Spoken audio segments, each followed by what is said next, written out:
आजाद साहब, आपको भी ऐसा लगता है, या आप जिसो नरेश कौशिक जी ने इशारा किया, आप उनके करीब हैं? मैं कौशिक साहब जो कह रहे हैं मैं उसके काफी करीब हूँ। बल्कि ये कहना चाहता हूँ कि इंडिया अलायंस ने जो काफी गलतियां की और पता नहीं किस तरह से ये गलती हुई, जैसे कि वेस्ट बंगाल में उन्होंने एक तरह का कॉम्प्रोमाइज नहीं किया ममता दीदी के साथ, जो कि बिल्कुल ही आसानी से हो सकता था, और इसमें कुछ सीटों के ही आदान प्रदान का सवाल था।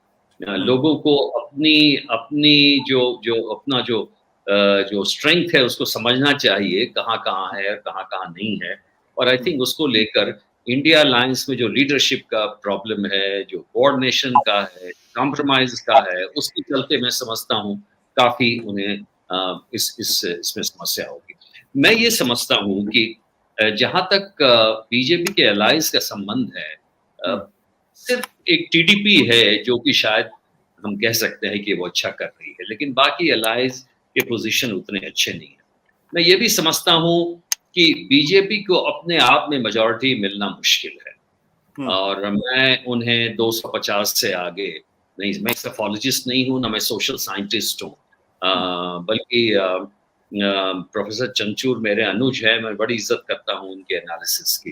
लेकिन मुझे लगता है कि जो सक्सेसफुल हिट रेट चाहिए था नॉर्थ और वेस्ट में 219 की तरह, वो स्ट्राइक रेट इस बार रिपीट नहीं हो सकता है कुछ चीजों में। जैसे मैं कहना चाहता हूँ कि जो हमारे जो जाट मित्र हैं जिन्होंने कैराना से फोन किया या मेरठ से फोन किया और बताया कि हम इस बार नहीं निकले हैं, और जो भी वहाँ की स्थानीय समस्या थी, गांव से गांव जो जाट के प्रभाव वाले बेल्ट थे, चाहे हरियाणा में जो नतीजे आ रहे हैं, जो मतलब नतीजे नहीं, जो हमें सूचना आ रही है कि वहाँ घुसने नहीं दे रहे हैं कुछ इनको, और झारखंड में जहाँ पर कि चाहे वो गोड्डा है जो जगह जो हमारी जगह है, वहाँ की जो सूचना मिल रही है, उस हिसाब से मैं समझता हूँ कि 400 से काफी नीचे है, और अपने आप में बीजेपी को ये नहीं मिला।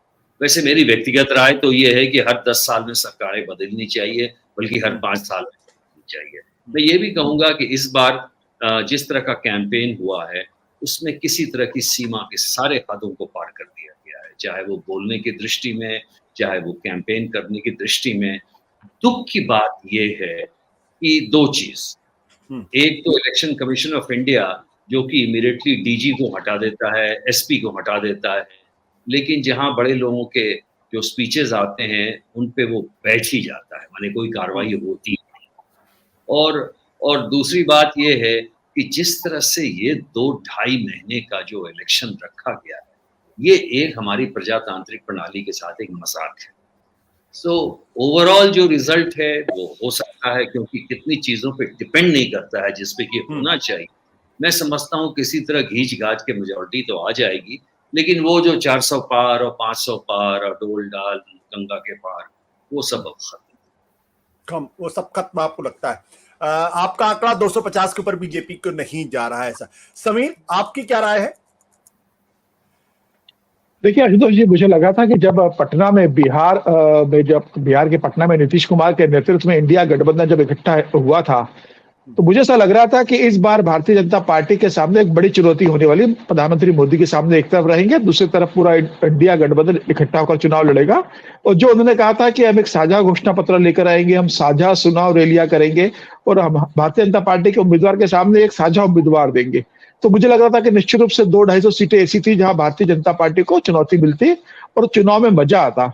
लेकिन जिस तरीके से इंडिया गठबंधन पटरी से उतरता चला गया कि नीतीश छोड़कर चले गए, वापस एनडीए में चले गए, बिहार के मुख्यमंत्री बन गए, ममता बनर्जी ने के साथ सीटों का गठबंधन जिस तरीके से हो नहीं पाया, जयंत चौधरी उत्तर प्रदेश में जिस तरीके से चले गए, मायावती गठबंधन में आई नहीं, हालांकि मायावती न इंडिया गठबंधन में रही न एनडीए गठबंधन में रही, उसने अलग चुनाव लड़ने का ले लिया। तो मुझे लग रहा है देखिए, कांग्रेस अगर तभी बढ़ सकती है जब भारतीय जनता पार्टी को मात दे। और अगर आप 2019 का अगर चुनाव देखेंगे तो 190 सीटों पर बीजेपी और कांग्रेस की सीधी टक्कर थी। जहां कांग्रेस को सपोर्ट करने के लिए न समाजवादी पार्टी थी, न उद्धव ठाकरे रहेंगे, ना कोई दूसरा सहयोगी दल उसका रहेगा, उसको लड़ना भारतीय जनता पार्टी से ही, उसका कोई गठबंधन का सहयोगी उसको सपोर्ट नहीं कर सकता जीतने में। तो ऐसे 90 सीटों के ऊपर क्या आज कांग्रेस इस स्थिति में है कि वो भारतीय जनता पार्टी को हरा सके? नॉर्थ अगर आप देखेंगे तो नॉर्थ की ऐसी सीधी टक्कर वाली 106 सीटें थी, भारतीय जनता पार्टी ने 100 सीटें 2019 में जीती थी, सिर्फ 6 सीटें कांग्रेस ने जीती थी। अगर टोटल 196 की मैं अगर बात करूं तो 176 भारतीय जनता पार्टी ने जीती थी, कांग्रेस ने सारी सिर्फ 14 सीटें जीती थी। तो 5 साल के अंदर कांग्रेस का इतनी मजबूत हो गई है और प्रधानमंत्री मोदी क्या इतने कमजोर हो गए, भारतीय जनता पार्टी का संगठन इतना कमजोर हो गया, जहां प्रधानमंत्री मोदी ने 5 साल के अंदर कोई इतनी बड़ी ऐतिहासिक गलती कर दी है कि जनता किसी भी स्थिति में प्रधानमंत्री मोदी को वोट देना नहीं चाहती है। वो कह रही है कि हमें मोदी के अलावा कोई भी चलेगा, हम मोदी को वोट नहीं देंगे। तो जमीनी स्तर पर यह सच्चाई नहीं है, मुझे ऐसा लगता है। उत्तर प्रदेश में जहां भारतीय जनता पार्टी को नुकसान हुआ था 2019 के चुनाव में, भारतीय जनता पार्टी ने बहुत स्मार्टली वहां पर अपना गठबंधन बनाया। मायावती जो अखिलेश के साथ मिलकर 2019 का चुनाव लड़ी थी, इस बार वो किसी गठबंधन में नहीं रही। जयंत चौधरी जो अखिलेश के साथ थे, वो भारतीय जनता पार्टी के साथ आ गए। ओम प्रकाश राजभर जो अखिलेश के साथ थे, वो भारतीय जनता पार्टी के साथ आ गए। बिहार के अंदर नीतीश कुमार साथ में आ गए, बिहार में मांझी आ गए। रामविलास पासवान के भतीजे में और चाचा में जो झगड़ा था, उसमें उन्होंने चिराग पासवान को साथ में लिया, लेकिन चाचा बगावत नहीं कर पाया। चाचा ने कहा पशुपतिनाथ पारस ने कि मैं अभी भारतीय जनता पार्टी के साथ एनडीए गठबंधन के साथ हूं, तो चिराग गठबंधन में अंदर बने रहे। मुझे ऐसा लगता है कि भारतीय जनता पार्टी ने गठबंधन को बहुत बेहतर तरीके से मैनेज किया, जहां भारतीय जनता पार्टी को लग सकता कि हमें नुकसान होगा। महाराष्ट्र की अगर मैं बात करूं तो महाराष्ट्र में भारतीय जनता पार्टी 28 सीटों पर लड़ रही है। भारतीय जनता पार्टी के खिलाफ महाराष्ट्र के अंदर नाराजगी नहीं है। 15 सीटों पे जो वहां पर एकनाथ शिंदे लड़ रहे हैं, वहां पर उद्धव ठाकरे जरूर उनके सामने चुनौती पेश करेंगे, लेकिन 15 सीटों में से 8 सीटें एकनाथ शिंदे 7 से 8 सीटें जीतने की स्थिति में है। तो उद्धव ठाकरे मुझे लगता है महाराष्ट्र के अंदर 8 सीटें जीतेंगे। शरद पवार 1 सीट जीत सकते हैं, कांग्रेस चंद्रपुर की जो सीट है वो जीतेगी। तो अगर मैं महाराष्ट्र की स्पेसिफिकली बात करूं, जहां लग रहा था कि 48 सीटों में बहुत बड़ा नुकसान एनडीए गठबंधन को होने जा रहा है, तो मुझे लग रहा है कि वहां पर 48 सीटों में से 38 सीटें एनडीए जीतेगा और 10 सीटों का नुकसान मुझे वहां पर दिख रहा है। तो अगर वैसा देखा जाएगा, टोटलिटी में देखा जाएगा, तो भारतीय जनता पार्टी को बहुत नुकसान नहीं हो रहा है।